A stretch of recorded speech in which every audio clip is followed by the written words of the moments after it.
èèyàn lé èwo lẹ ṣe ẹ káàbọ̀ sí Mashola Gist. Ṣé gbogbo yín ti gbọ́ nǹkan tó ń ṣẹlẹ̀ lórí social media nípa ọ̀rọ̀ tí Laide Bakare sọ?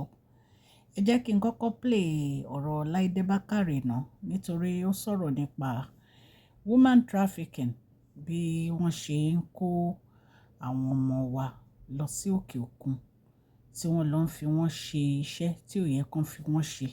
Ó sọ̀rọ̀ nípa àwọn tí wọ́n máa ń lọ sí Cairo, Egypt, Iraq, àwọn ìlú tó jẹ́ pé àwọn Arab ló pọ̀ ń bẹ̀. Tó jẹ́ pé tán bá débẹ̀, wọ́n máa ń bá wọn sùn. Lẹ́yìn ìgbà tán bá bá wọn sùn, wọ́n á mọ̀lẹ́sàn wọn, wọ́n á fìyà jẹ wọ́n. Ìgbà míì gan wọn kì í sanwó fún wọn, wọ́n máa ń pa wọ́n dànù ni. Ṣùgbọ́n bí Laide Bakare ṣe gbé ọ̀rọ̀ yìí kalẹ̀ kò dáa tó. Ẹ jẹ́ ká kọ́kọ́ gbọ́ nǹkan tó sọ náà kí n tó wá sọ̀rọ̀ lé lórí. Right now in America, California, baby.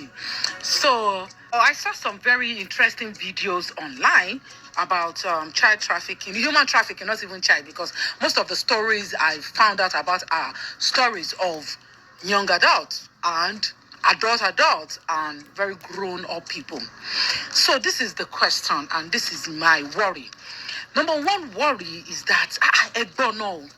These people know what they're actually going for, and they went there intentionally, on purpose, for greener pasture. Emma, don't scroll, don't scroll, don't scroll. Important information one, no, because I'm so fun. Now, Emma, they go carry. Okay, make I speak pidgin so that I don't have to be either Yoruba or English, but make I talk for pidgin so that I go stay in between. So for Nigeria, when I go carry your bag, go America, not America. Sorry, America is going to me. When I go carry your bag, go Libya, go Mali, go Cairo, go, you know, all these other African countries. It might be back in my lobby. So now, if you convert the money to one solo share for housekeeping, most especially, I think most people that travels there is majorly for housekeeping. Emma, you don't so for because can you see me? Maybe 100,000 naira domestic work for people who are for Arabu. They call them Arabu house. I'm a wafi ya Jenny, want to toss in lorry, then go shit for una head. They will not pay you. You will be working. So you have sponsor, somebody that will sponsor you there, just because you are so egocentric. Those jobs that are available here in Nigeria, you cannot do it. You prefer to go to Arab country where they will treat you like animals. Nigerians. Anyway, thank God I'm beginning to have grown-ups. I don't need domestic staff. I'll be teaching my children. Oh yeah, when you wake up, lay bed, make your breakfast, do your thing by yourself. Me, America, let me show you. See, Sherry is very serene, it's very quiet, you do your things by yourself. If I go to anywhere like this, I will drive to the mall, to supermarket, I will do my shopping, I will come home, I will take my things, I will put them in fridge. I will make my breakfast, I will make my food. Tẹ́bá mọ̀ yàtọ̀ ń jẹ ní gbogbo àwọn countries náà sì máa lọ ń ṣe domestic work. Bọ́ẹ̀ lè ṣe ní Nàìjíríà. Ẹ prefer kí yà lọ jẹ yín in another country. Ẹ wádìí ẹ máa ṣe báyìí pé mo ṣètò láti lo òyìnbó. Mo ṣe me. Please let me see your comments. Let me see your comment. Drop comment on that is post. Ọ̀rọ̀ yìí mi ní gbà wo mo sì máa ṣe content lórí ẹ̀ gan. Ẹ prefer kí máa lo òyìnbó bí animal ń bẹ̀ yẹn. But in Nigeria, Lekki nìkan lẹ ti fẹ́ dúró. If it's not Lekki, you can't stay anywhere. Plus, Lekki lẹ ti fẹ́ dúró yẹn náà kò ṣe pé ẹ fẹ́ dúró. Bí a bí 2-3 months, lẹ máa ń plan. Ẹ máa ń ní plans yín. You see that 21-year-old, 30-year-old, 29, 25, tẹ ṣẹ̀ṣẹ̀ ń bímọ yẹn. Àánú yín ṣe mí. Ẹ jẹ́ tètè It's all these people. What?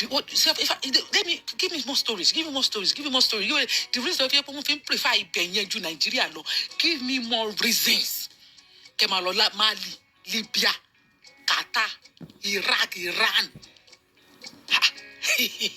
Afghanistan, because of pride. Iṣẹ́ tó yẹ kẹ́ máa ṣe Nàìjíríà, ẹ prefer lọ máa ṣe ń bẹ̀ yẹn, wọ́n máa treat yín bí ẹranko. I need more stories beneath this video. I need more stories. This is weekend. Mo fẹ́ gbádùn ara mi. I need more stories. Mo máa ṣe content lẹ́yìn lórí ó máa pọ̀ gan. That's why ló ṣe máa ń dàbẹ́ ni wípé àwọn ẹlòmíì wà wọn wà happy. Àwọn ẹlòmíì wà wọ́n wà happy. Bó ṣe wà ń bẹ̀ yẹn wọ́n wà happy. Àwọn tàwa máa struggle bá fẹ́ lọ gbà yín wá. Ẹ̀yin máa dùn pé wà ń bẹ̀.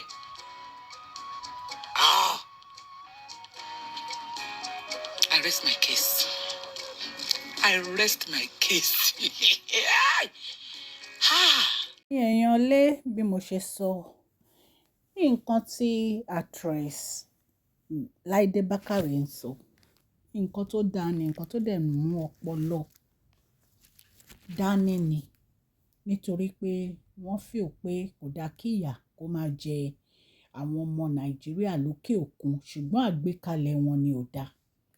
Gbogbo àwọn tó ń travel kọ́ ni ìyà ń jẹ ò ní Cairo àbí ní Libya kì í ṣe gbogbo wọn ni ìyà ń jẹ.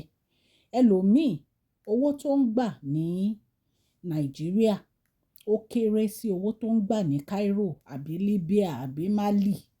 Ẹlòmíì kò jìyà ń bẹ̀. Ṣùgbọ́n àwọn ìlú kan wà tó jẹ́ pé àwọn tó bá lọ bá wọn ṣiṣẹ́ wọn máa ń fìyà jẹ wọn. Torí mo ti rí ọ̀pọ̀lọpọ̀ àwọn ènìyàn tí wọ́n sọ nǹkan tí ojú wọn rí ní Mali fún mi rí. Arábìnrin kan wà tó jẹ́ pé ìgbà tó lọ sí Mali ó ní ọkọ ọ̀gá òun ló máa ń rape òun. Ó ló máa ń rape òun tó máa ń fi ìyà jẹ òun. Ó ní ó dẹ̀ sọ fún ẹ pé tóun bá sọ fún ìyàwó òun máa pa òun. Mali lẹni yẹn ń gbé. So oríṣiríṣi abuse ló wà ní òkè òkun tí ò bá ti ń ṣe Amẹ́ríkà àbí Canada àbí London. Àwọn ìlú báyẹn wà tó yẹ pé wọ́n máa ń abuse àwọn òṣìṣẹ́ wọn. So ẹ̀yin èèyàn lé ìgbékalẹ̀ ọ̀rọ̀ yìí tí actress Laide Bakare gbé kalẹ̀ ní ò múnádóko nítorí pé àwọn ní pé gbogbo àwọn tó bá travel kì í ṣe gbogbo àwọn tó bá travel. Ẹlòmíì ìyà ò jẹ́ níbi tó wà. Ẹlòmíì wà ní Cairo ó ń gbowó dáadáa. Ẹlòmíì wà ní Libya ó ń gbowó dáadáa. Ṣùgbọ́n nídàkejì àwọn kan wà tó jẹ́ pé wọ́n lọ sí ọ̀hún tó yẹ pé wọ́n abuse wọn ni. Nǹkan tí ó yẹ kí wọ́n sọ nìyẹn. Ṣùgbọ́n àwọn èèyàn jáde fún wọn bẹ̀rẹ̀ sí sọ̀rọ̀ sí wọn. Ẹ má sọ̀rọ̀ sí actress Laide Bakare. Kò ń ṣe pé bóyá àwọn náà kàn wá láti wá máa ridicule anybody lórí social media. Mi ò mọ actress Laide Bakare rí o. Orí social media mo ti mọ̀ wọ́n. Ṣùgbọ́n tẹ́ bá wo ọ̀rọ̀ yẹn wọ́n ní pé ó ti ṣẹlẹ̀ sí àwọn kan rí tó yẹ pé àwọn lọ gbà wọ́n kúrò ní ibẹ̀. Bóyá nǹkan tí wọ́n fi kó gbogbo ọ̀rọ̀ yẹn pọ̀ nìyẹn. Ṣùgbọ́n kì í ṣe pé bóyá wọ́n mọ̀ọ́mọ̀ fẹ́ wá ridicule anybody pé ìyà ń jẹ gbogbo àwọn tó bá travel. Ṣé ẹ mọ̀ pé tí ìlú wa bá dáa kò sí nǹkan tí a fẹ́ máa wá lọ sí Cairo, Libya. Nàìjíríà ṣì better ju àwọn ìlú yìí lọ náà. Téèyàn bá ní owó tó bá lè ní owó láti fi ṣe business. Àìmọye àwọn tó yẹ pé wọ́n wà lókè òkun tó yẹ pé àwọn gan ti ń lọlé tán lọ ń settle down. Àìmọye èèyàn. Àwọn èèyàn tó yẹ pé wọ́n ń lọlé láti lọ settle down wọ́n ń ṣe èèyàn kékeré. Ọ̀pọ̀lọpọ̀ àwọn èèyàn ló ń lọ Nàìjíríà láti lọ settle down. Nítorí pé bills tó wà lókè òkun yìí ó ti pọ̀ jù. Ẹlòmíì tó bá gba owó báyìí àti mú owó oúnjẹ kúrò ó máa ní lára ni because kó tó sanwó iná, kó tó sanwó omi, kó tó sanwó daycare, kó tó san ọ̀pọ̀lọpọ̀ àwọn owó kò sí nǹkan kan tó máa kù fún un láti fi jẹun. Ìtorí ẹ̀ ni àwọn tó ń gbé ibí náà fi máa ń wé pé ẹ wo ilé lábọ̀ sí mi o kò jẹ́ máa lọ lé o jàre. At least mo ti save ìwọ̀nba owó jẹ́ kí n lọ wá nǹkan fi owó yìí ṣe nílé. So òkè òkun tó ń sá lọ yẹn náà kì í ṣe pé ó rọrùn. Ẹ má jẹ́ ká tanra wa. Ẹ má jẹ́ ká tanra wa. Òkè òkun ò ń ṣe ibi tó rọrùn láti sá lọ. Ẹ̀yin ẹ wo gist kan tí mo gbọ́ nípa àwọn tó lọ sí Canada tí wọ́n ń kú sójú títì. Ẹ mọ̀ pé Canada tutù. snow dẹ̀ ń fall. Wọ́n ní inú ibi tó lọ ń sùn sí gbàgere ni bí ojú títì ni wọ́n mú kíní tẹ́ǹtì náà ta síbẹ̀. Mi kàn mú gist yẹn wá ni. Èèyàn bíi 3 ni wọ́n ló kú láàrin oṣù kan. Àwọn tó dẹ̀ ń gba ìwé Canada fún wọn, wọ́n ń rọ̀ wọ́n pé kán má wá sí Canada láì ṣe pé wọ́n ní ibi tó máa dé sí. Ẹlòmíì ò ní ibi tó máa dé sí, ó dẹ̀ ń lọ sí Canada. Wọ́n á máa sun ojú títì kiri. Ẹlòmíì kò débi tó ti máa wẹ̀. Inú rẹ́sítọ́ráǹtì kan ló ti máa lọ fọ ẹnu ẹ̀ tó ti máa change aṣọ ẹ̀. Á máa rìn kiri gbèrègbèrè kiri. So nǹkan tí actress Laide ń sọ yìí, wọ́n ò sọ bó ṣe yẹ kán sọ ni. Nǹkan tó ń sọ point wà ń bẹ̀. Ẹni tí ó bá fẹ́ travel, ẹ mọ ibi tẹ́ ẹ máa dé sí kẹ́ ẹ tó lọ. Ẹ dẹ̀ jẹ́ kí àwọn tẹ́ fẹ́ lọ dé sọ́dọ̀ wọn kán mọ̀ pé ẹ̀ ń bọ̀. Kì í ṣe pé kẹ́kọ̀ọ́ gba àdírẹ́sì ẹni ẹlẹ́ni kẹ́ ẹ wá débẹ̀ kẹ́ ẹ lọ máa kanlẹ̀kùn ẹ̀. Wọ́n ń ṣe báyẹn nílùú òyìnbó o.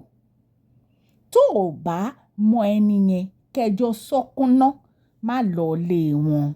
Má kàn di ẹrù kó gbéra kó dẹ̀ ní o fẹ́ dé sílé yín. Jẹ́ kẹ́ni yẹn mọ̀ bóyá o lè gbé sílé. Ìyẹn ni. Ẹlẹ́ẹ̀kejì ni pé tó o bá tiẹ̀ fẹ́ lọ òkè òkun, kí ló fẹ́ lọ ṣe? Ṣé o ní visa tó lè fi ṣiṣẹ́? Má kàn ló fẹ́ gbé passport lásán, o fẹ́ gbé lọ òkè òkun láti lọ fi ṣiṣẹ́. Ṣé wọ́n recognize passport Nàìjíríà lókè òkun ni? No! O máa gbé passport Nàìjíríà pẹ̀lú visa, wà wá dé òkè òkun wà ló fẹ́ jápa. Ẹ wo nǹkan tó ń ṣẹlẹ̀ l'Amẹ́ríkà ní ìsìn tó yẹ pé president wọn ṣe ló ń lé gbogbo àwọn foreigners tí wọ́n níwèé ló ń lé wọn dànù. Riot yẹn ń lọ kiri state to state ni, ìyẹn ní Amẹ́ríkà. Àwọn tó wà ní Canada gan, ọ̀rọ̀ àwọn Nigerians ti sú wọn. Ṣé non deport àwọn Nigerians tí wọ́n níwèé tí wọ́n ní anything tọkàn rìn kiri ojú títì. Ẹ wo àwọn tí mo ló kú yẹn. So gbogbo àwọn nǹkan tó ń ṣẹlẹ̀ yìí, ó ní ó kan èèyàn lóminú pé kí ló dé tá a máa lọ fi wá ara wa jẹ̀yà nílùú onílùú. Kí ló dé tá lè wá nǹkan ṣe nílé? Tó bá jẹ́ owó kékeré la ní, a lè fi bẹ̀rẹ̀ nǹkan kan náà. Ọlọ́run á dẹ̀ fàlùbáríkà sí. So ẹ̀yin èèyàn lé, ẹ fi actress Laide Bakare sílẹ̀. Àwọn náà ti realize pé bọ́n ṣe gbé ọ̀rọ̀ yẹn kalẹ̀ kò dáa tó. Ṣùgbọ́n wọ́n advice àwọn tí wọ́n máa ń lọ sílùú onílùú tó jẹ́ pé wọn ò níwèé iṣẹ́ ń bẹ̀, wọ́n kàn ṣàdédé ń lọ ni. Wọ́n á máa rìn kiri títì. Ìyẹn ò bójú mu. Ọlọ́run á ran gbogbo wa lọ́wọ́ o. A mú ọ̀rọ̀ yìí wá láti iléeṣẹ́ Mashola Gist TV. God bless you all. Share, like and subscribe.